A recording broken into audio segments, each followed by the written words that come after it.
The mental health of the society has deteriorated. Afflictions are on the rise despite all the state-of-the-art technology on healthcare. Pleasure.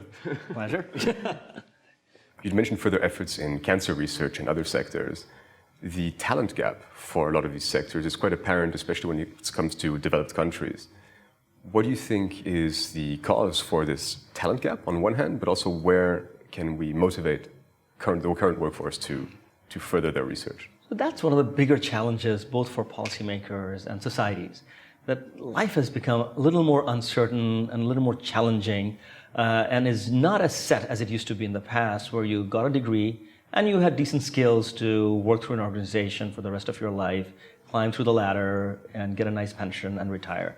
That model has fundamentally broken down in this world where manufacturing is no longer in the rich countries, it's moving to the developing world. And in lieu of manufacturing, there are a lot of service sector jobs, which are probably still rewarding, but they do not necessarily give the kind of security that the old jobs did. You can't really rely on the skills that you learned when you were 22 years old. You got to retrain yourself every few years to keep up. And if you don't, the risk is that you sort of get left behind into really low-paying jobs. But even for those who keep up with the skills and take part in the most dynamic sectors of the world economy, so computer science, for example. I have a cousin in California. She's a computer scientist. She's been doing that for the last 30 years. And along the way, she has sort of picked up new skills and new coding skills and new languages and so on. But she has also changed her job about 10 times in those 30 years because nobody hires her as a lifelong employee. They hire her for a specific set of skills, for a specific set of work, and after that, life has to move on to something else. This creates more of an anxiety-filled world. You can't really project your future 10, 20 years down the road. You can't really think of taking on a 30-year mortgage when you have absolutely no clarity as to how the next 30 years would look like from the job description or your geographical location. So people have to move around, not just from job to job, but from place to place. So this sort of quasi-nomadic world where you may have a cell phone number and a Netflix account, but at the same time, you don't really have a very strong ground anchored somewhere, makes for a different set of challenges. So I think this is the key issue, that A, one needs to be open to retraining oneself on a repeated basis. But even then, we have to be prepared for a life of many jobs, not one or two jobs, and not necessarily the sort of pensions and benefits that people used to get in the past. And those problems end up on the individual as opposed to the company they work for. It's almost a return to the hunter-gatherer of the digital world in that sense. Yeah, not a very happy one. I think the one disturbing thing that we have seen in the West, and by that I mean both Europe and the US and Japan, is that the mental health of the society has deteriorated. Afflictions are on the rise despite all the state-of-the-art technology on healthcare. Coverage is considerable in Europe, but outcomes are not that great. Coverage is poor in the US and outcome is definitely not great there. So the question is, as we evolve, are we leaving a lot of people behind? And as we leave all these people behind, are we creating room for considerable backlash in all sorts of negative areas? And perhaps the last decade worth of rise in populism and protectionism that we've seen is perhaps a product of that. Do you think it's got anything to do with the generational gap between, say, boomers, millennials, and Gen Z? Each one has always been coined with specific attributes and defects, and a lot of them do tap into the populism you've mentioned, or the digital native side you've mentioned. Right. I mean, yes. I mean, by and large, you do see, even in terms of political inclination, a generational divide.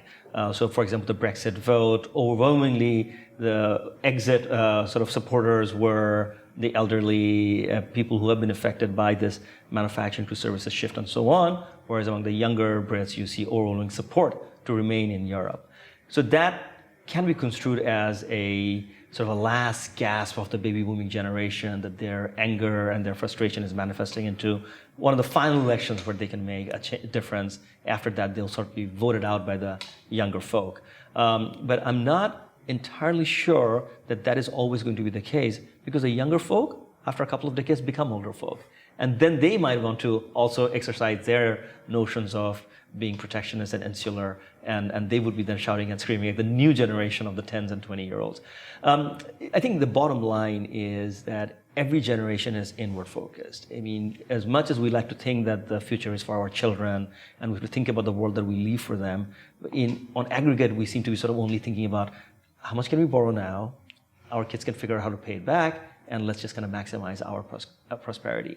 So this is where the importance of institutions come in, which sort of rises above the selfishness that is sort of ingrained in generation to generation, and the institutions have to sort of look beyond that and make sure that there are systems of collection and transfer of wealth that takes away these sort of imperfections or failures. The incline of bigger institutions has been towards the reinventing yourself every few years, retraining, upskilling, and moving on as well. I mean, the offices, the layout of the office itself has basically been built for that sort of walk around, move around, do what you do now, and when you change, then we'll just put you in this different corner and do what you do then. How do you see that shift happening from the high level when they seem to be promoting it, especially now? So we have to wait and see whether that is just another sort of fad or there is something beyond that. It sounds good. You want to have a collaborative culture. You want people to sort of see each other and not hide in their offices and so on. But in certain creative jobs, certain management jobs, you need a closed room. Not everything can be shared for the whole team. And the team doesn't need to know everything that is being considered by the manager. So there's always room and time and space where closed-door discussions and closed-door thinking is helpful. So it's not all about being in the open space.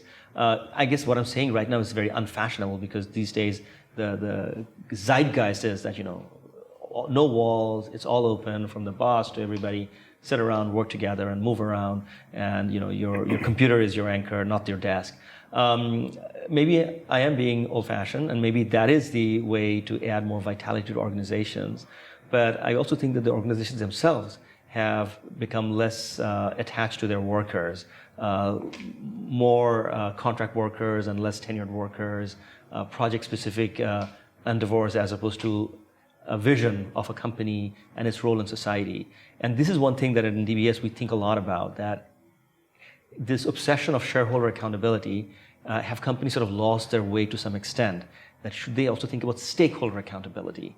A bank like DBS or a large corporation sits in a society, and it's not just the workers and the shareholders that it is responsible for, it is also the society as a whole, because the activities of that organization creates externalities that affect everybody in the society. So how are you responsible not just to your immediate owners, but everybody in the society that you live in? So that's the sort of thinking I think we need to spend more time on in the coming years. Taimur, thank you so much. This was incredibly insightful. Thank you very much. I'm afraid that's all the time we have today. This was Coffee and Conversations, and we'll see you soon.